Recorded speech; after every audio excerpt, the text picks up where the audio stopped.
welcome. Oops. Thank you. Welcome, everybody. Well, that's a way to get started. Hi, everybody. I'm Soul Search and Destroy, and I have here this lovely human being, Brandon Queen, but you may also know him as 𝗦𝗨𝗣𝗍𝗪, a synthwave musician. Welcome, 𝗦𝗨𝗣𝗍𝗪. Thank you so much. Let's get to know you. Let's tell us about yourself. Who is 𝗦𝗨𝗣𝗍𝗪? Who is in the band, and how did you get started? So 𝗦𝗨𝗣𝗍𝗪 at the moment is just myself. You're a one-man band then. I am a one-man band. I write everything, I produce everything, I sing, I play all the instruments, everything. But I didn't always do that before. This actually kind of came about during the pandemic. So I've been in many bands before. I've toured a lot in previous bands, and I come from more of the emo sort of genre.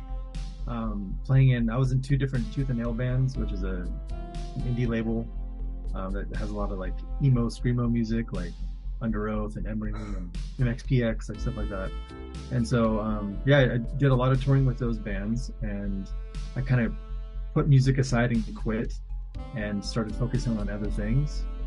And then during the pandemic, I decided to pick it up again, but this time I wanted to learn how to produce and actually try to write lyrics and sing on my own stuff. 𝗦𝗨𝗣𝗍𝗪 actually started with a friend of mine, kind of. So a friend of mine and I, we were in a band maybe a decade ago called 𝗦𝗂𝗽𝗽𝗧, and we were based out of San Francisco.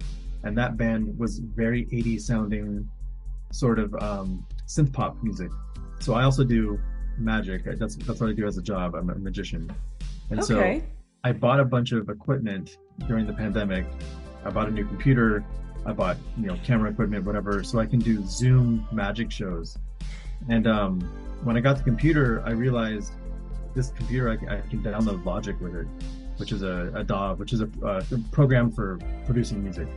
And so I thought, I can learn, since I have a computer that's capable of, running this sort of like higher end program, because I was using GarageBand before, which is more like an amateur program. Oh yes, the infamous GarageBand. I think we've all that's kind of like the training wheels of us music and sound designers. 100%, yeah. So I taught myself how to use Logic, and I ended up not doing even one Zoom show. I just became so immersed in writing music, and I became so obsessed. And then I just started writing synth pop music again. But it actually didn't really start, because before when I was writing music, it was more like sort of a surf rock, sort of shoegaze music. Okay. And a friend of mine, going back to 𝗦𝗨𝗪𝗍𝗪, I was sending him some music back and forth, like, hey, what do you think of this? What do you think of that? And I sent him one song, and he was like, dude, this is amazing. He's like, can I mess with it? And I said, sure. So I gave him the song, and then he sent it back, and he transformed that song, which was a kind of a surf rocky song, into a synthwave song, and it was amazing. And so that's what birthed 𝗦𝗨𝗪𝗍𝗪, was that one song. So he and I decided we wanted to do a project together, but I started to kind of recall from the past of like working with other musicians, or specifically with those guys. And I love them; they're my friends. But like, I really wanted to do this myself. Like, this is sort of like a goal for me. Okay. So I kindly asked him if I can just kind of roll with it myself, and he was like, yeah, no problem, man, totally understand. And so that's what ended up becoming 𝗦𝗨𝗪𝗍𝗪. Was that one song. That song never got released. That's unfortunate. It will be though. Okay. Yeah, it'll be on the new album. Are you good? Oh. Yeah, So. It's actually going to be the title track for the album. So, yeah, but it'll be released. And I ended up writing Valley Heart, which was my first single. Okay. So tell us about your band that you were involved with previously. After 𝗦𝗂𝗽𝗪𝗍𝗪, the singer and I left that band, and we moved to LA, and we started a band called Strange Heart. And that band was also a synth pop band, and we completed an entire album.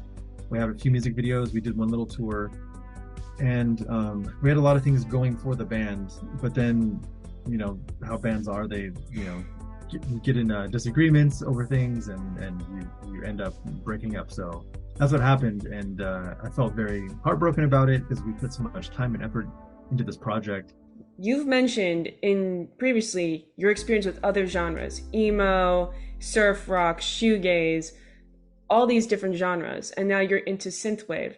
So tell us about your creative process. How do you write your songs, and does your previous experience with these other genres sort of inform it in any way, influence it? Yeah, 100%. I mean, my music taste is very eclectic. I love all kinds of stuff. I love metal.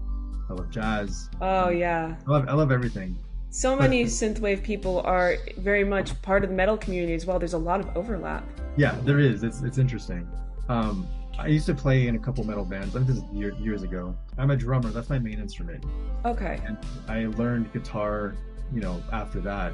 But I've been playing guitar for over 20 years. But you'll notice in my music now, a lot of people have said this. They can hear sort of emo, even shoegaze influences, especially with Yes. guitar playing. Hmm. So it definitely does infiltrate into the synthwave. But my main inspiration when I write synthwave is usually visual. I usually get like a visual, like I play a movie in my head, or I kind of browse the web for like visuals of like 80s stuff, or even like fake 80s stuff. What I mean by fake 80s, I mean like it's not really the 80s. It's kind of like this imaginative, romanticized version of the 80s. Kind of like San Junipero and Black Mirror and that sort of Yeah, aesthetic. yeah, exactly. So yeah, I'll pull all kinds of different inspirations from stuff, but mostly it's from movies that give me a feeling, or it's just maybe a feeling or emotion that I've had from the past. So yeah, so a lot of my influence does come from movies. It usually starts with imagery. It could be a memory, but overall, it's basically anything that revolves around nostalgia. So it could be something that I'm feeling, or something I felt in the past or experienced in the past, and that's heavily influences the direction of the music that I write, with the sounds or even the lyrics as well. Interesting. So your approach to your music is almost cinematic. You need the scenario before you need the visual, you need the scenario, you need the feeling before all else. Yeah, especially with lyric writing, I have to visualize a story, and then the way I work is like with lyrics, because I'm very new to lyric writing, and you can probably tell when you listen, it sounds very amateur sounding. No, And, not to me. or I wouldn't say amateur. I would say my friend calls it. He says, what's the word he said? He says it's rudimentary or something like that. But I mean, it's true, and it's not a bad thing necessarily. It is what it is. No. But like I sort of get like a picture in my mind, or like a story, and then I break down the story and try to rhyme it, and that's basically it's a very I mean that's pretty much what it is with the lyrics. So I'm very melody driven, and I feel like that's my main sort of uh, that's one thing I feel most proud of with my Mhm. music writing, especially with the melodies and the synths and my vocals. I mean, if you listen to my melodies, you'll find a lot of the inspiration or a lot of the influences come from a lot of the music that I listen to. You might find similarities and connective dots. So Yes, especially in with the emo sort of sensibility. Like if you listen to emo songwriting, a lot of it is very simple, but it's all about the delivery as opposed to complexity, which I think honestly helps with memorability if you think about it. And yeah, also, I think makes sense for this particular genre, which is more often than not extremely communal. When you think about it, it's kind of the same way country and folk songs have that feel.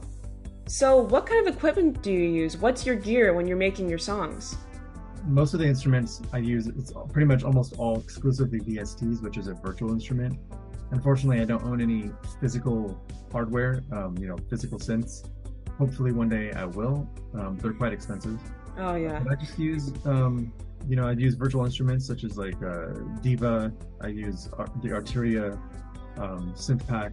I use Serum. And within those, like you can design pretty much your own sounds within those. And I trigger them all with this 𝗦𝗂𝗽𝗽𝗍 Oh. keyboard. So yeah, I just use this MIDI keyboard to trigger all my sounds.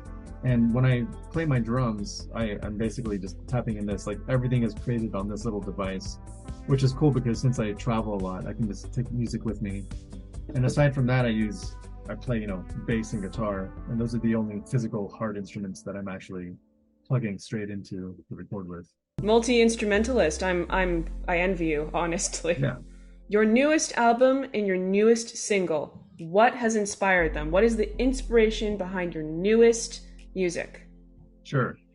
So, I mean, this album is really an exploration of the genre for me, and exploration of, you know, writing in general. It's because, like I mentioned, it's the very first for me writing lyrics, and I have enough songs to probably complete 3 albums at the moment. So it's really just sort of picking and choosing which songs are gonna fit on this particular album. But a lot of the inspiration lyrically, I have like maybe 3 or 4 songs that are like summer, like revolve around the summer, you know, like having fun in the summer or something like that. Very typical, you know, cliche stuff. I also have stuff about heartbreak, and I have stuff, you know, I even have stuff about aliens, which is kind of sounds funny, but it's more a metaphor for feeling, you know, like alienated and like not fitting in. Yeah, I mean, all kinds of different themes of music, and but I mean, it's nothing like that hasn't been written about before, you know, heartbreak, you know, having fun, all kinds of stuff. Well, those are universal topics. I mean, we've all been through that. You know, we've all lived through summer, we've all experienced heartbreak, and we've all felt at some point in our lives like an alien. Yeah, of course. Alienated, or both. Yeah. I guess my main goal when I write lyrics is to really paint a picture in someone's mind and play that movie in their head. Especially if you listen to Movie Night, it's very like pictorial, like you can sort of visualize these scenes playing out, and it's more lighthearted. It's not too deep or too like thought-provoking. It's very, you know, just fun songs, you know. So yeah, a lot of the lyrics are really based around visual imagery and sort of storytelling. So like if you listen to Movie Night, you'll notice it kind of paints a picture, like you can almost see this, you know, see the images of the storyboarding in your head of the song. So a lot of my songs are either just lighthearted and fun like that, or sometimes they can be more serious and more emotional. But always narrative, always visually narrative. I try to be. I think you do a good job. One last question. Yeah. Who is 𝗦𝗨𝗣𝗍𝗪 away from the music? Are there any fun tidbits you'd like to share about yourself? I mean, yeah, I mean, it's hard to explain. I guess I would describe myself as being a little odd, a little weird. I think most people would. Most people try to identify, not try to, but most people would identify that way. But yeah, since I do magic and hypnosis, I think that makes me stand out a little bit unique. People always ask questions about it. People are very interested and intrigued in what I do in that area. In case you're wondering or probably thinking the question, no, I've never decided to mix that stuff with music. I think they should be definitely separated. They're 2 very different things, different passions, and they don't belong together. But with my music, I do like hypnotic sounding stuff, and I think that's why I like synthwave so much, especially the dreamwave stuff, because it is hypnotic, almost like ASMR-ish. It is. That's why people listen to it when they're studying. It puts them in a headspace. Or if you're a former insomniac like myself, to calm them down. It is mesmerizing. Yeah. And maybe you should write a song about the power of mesmerization and hypnosis in your music. Now, maybe not hypnotize people, but... Yeah, I could. Or just do a whole hypnotic induction as a song. That would be fun. That would be fun. Yeah. Okay, so let's wrap this up by celebrating 𝗦𝗨𝗣𝗍𝗪. We are going to take a listen to your newest single. This is another one of those fun summer songs. And this is the only song I have that I actually co-wrote the lyrics with a friend. He lives in Sydney, Australia. His name's Bradley Benson, and he's an amazing songwriter, amazing musician, and he helped me write the lyrics for this song. So okay, I'm excited. Let's have a listen.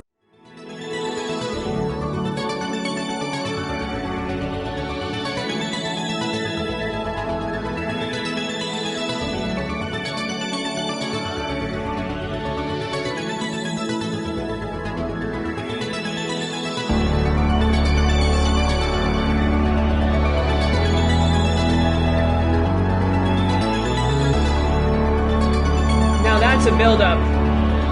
That is how you build up a song. Yeah.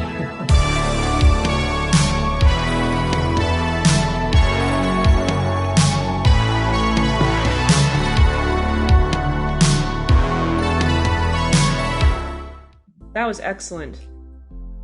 Thank you. Well, I am very excited, and I think you, the audience, should be too. So, where can we find it?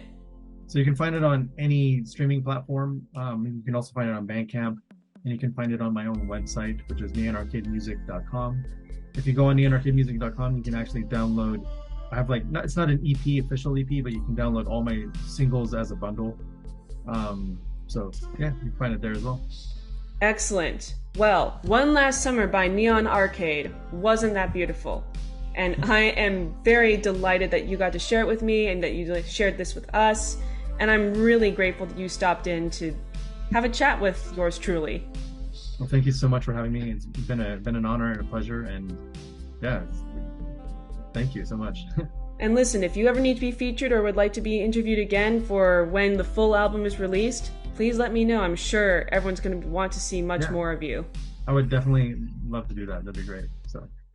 Well, thanks everybody. This is Soul Search and Destroy with Neon Arcade, and you've been listening to Voyage with Soul Search and Destroy. Thank you for tuning in, and don't forget to check out Neon Arcade at neonarcademusic.com and every single platform you can possibly visit. Thank you, and good night or morning, wherever you are. Have a good time. Be good people.